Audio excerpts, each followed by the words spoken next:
we're going to explore how we can reduce unwanted energy transfers, in particular by using thermal insulation and lubrication.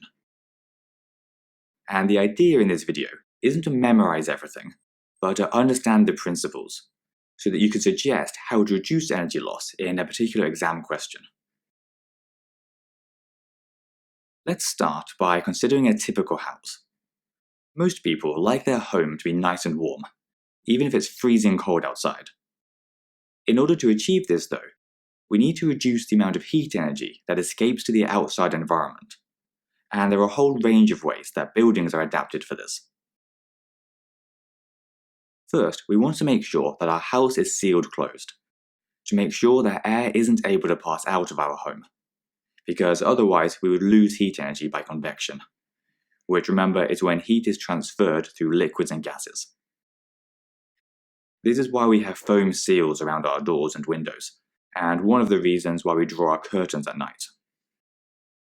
Second, we need to reduce heat loss by conduction, which is when heat is lost directly through a solid, like a wall or a window.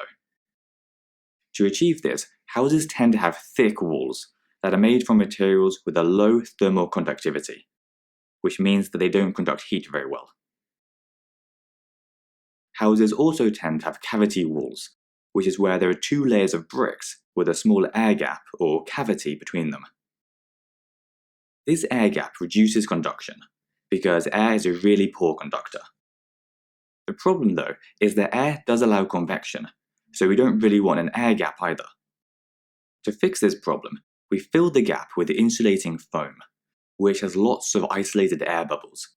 So the gap isn't quite solid, but it's also not quite a gas, so there's hardly any convection or conduction.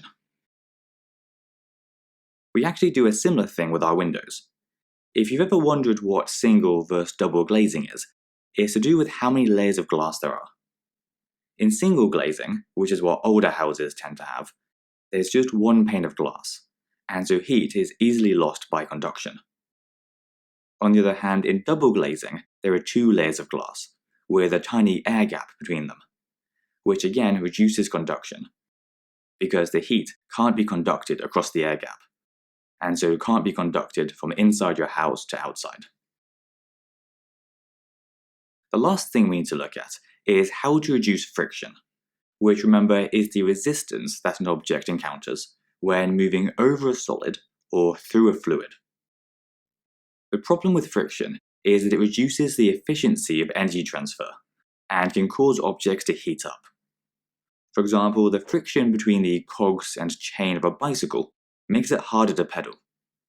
But by adding oil, which is a type of lubricant, we can reduce that friction and so make cycling easier.